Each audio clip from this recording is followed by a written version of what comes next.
20 বছর ধরে আমরা কাদর মধ্যে চলাচল করি, রাস্তা চাই, রাস্তা দেয় না। একটি গ্রাম, একটি জনবহুল রাস্তা। 20 বছরের পানি কাদা মারিয়ে বেঁচে আছে শেখপুরের মানুষ।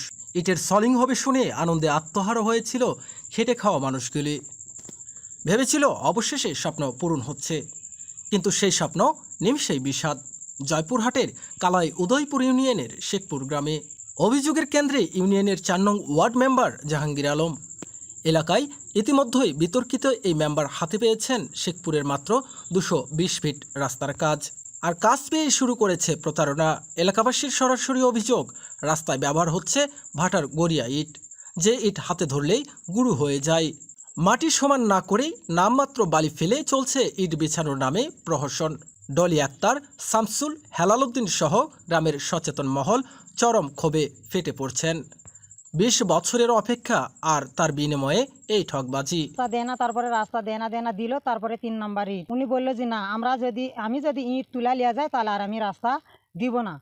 আর সকালবেলা আইছে, আসে গ্রামের লোকজন বলছে যে এইটা ভালো না। তখন করলো যে এই ইটা দিয়ে আমি কাজ করবো, লাইন লাও, না নাই দেরি হবি।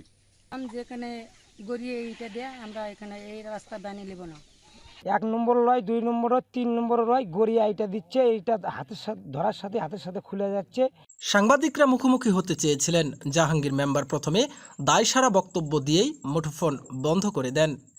একাধিকবার ফোন পরিশোধে মোটরসাইকেল রেখে সরে থাকা, বারবার ফোন করেও আর মেলেনি তার কণ্ঠ। ইট তো পাওয়াই যাচ্ছে না, তারপরে ইটের যে দাম বুঝছেন, ওই ইট কোনো জায়গা আমরা এত ভালো ইটা কাজ করিনি। তারপরেও মানে ওই পুরো জায়গা কাজ করা করিছে নাকি সেটা লিয়া কাজ করাই দরকার, সব ব্যাপার হয় বুঝছেন। আপনি যেটা করছেন নয়, আমরা খারাপ ইটাতে কাজ তোমরা করলো সাথে কোনো তোমরা আমাকে সাথে চলো, ভাটা চলো, কোন ইটাতে কাজ করবি সেটা ঠিক করে দেবো। প্রশ্ন উঠছে, কালাই উপজেলা প্রতিমন্ত্রী আব্দুল বারীর এলাকা হওয়ার সুবাদে কি নামে বেনামে দুর্নীতির সাহস পাচ্ছেন তারা? জরিপ বলছে শুধু কালাইয়ের রাস্তার কাজে চলছে ব্যাপক অনিয়ম। অভিযোগ আরও আছে, মেম্বার নাকি ইউনিয়ন সচিবকেও মূল্যায়ন করে না। বাজেট জানতে পিআইও হাসিবুল হাসান অফিসে গিয়ে অফিসে না থাকায় বক্তব্য নিতে সক্ষম হয়নি। কালাই উপজেলা প্রাণী সম্পদ কর্মকর্তা ও দায়িত্বপ্রাপ্ত চেয়ারম্যান মোহাম্মদ মনিরুজ্জামান জানিয়েছেন, অনিয়মের সার নেই, ইট পরিবর্তন করে নতুন করে কাজ হবে, ব্যবস্থা নেওয়া হবে। বাজেটের দায় আমার না, পিআইও আর ইউএনওর। উপজেলা পিআই অফিস থেকে ওই যে পিআর বা কাবিকা আপনার এই জায়গা থেকে তাদেরকে কাজটা দেওয়া হয়েছে।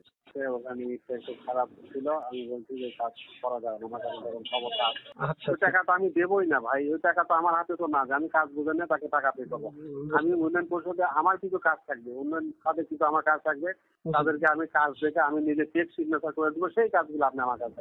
তো যেহেতু আপনি দায়িত্বে আছেন, তো সেহেতু কি এই বিষয়টা তদারকি করা বা হ্যাঁ, এটা আমার পরিষদের পক্ষ থেকে বলছি যে আমাদের পরিষদের পক্ষ থেকে ভাই এটা বলছি যে খারাপ হিসেবে ইউনিয়নে কাজ করার সুযোগ নেই, মেম্বারকে জানাই দিতে। সেটা আমাদের মান সম্মান পূর্ণ হচ্ছে এবং জাতি এখানে 20 বছরের অপেক্ষার পর কি শুধু ভাঙা ইটই পাবে শেখপুরবাসী, নাকি মিলবে জবাবদিহিতা? দেখার অপেক্ষায় জয়পুরহাট।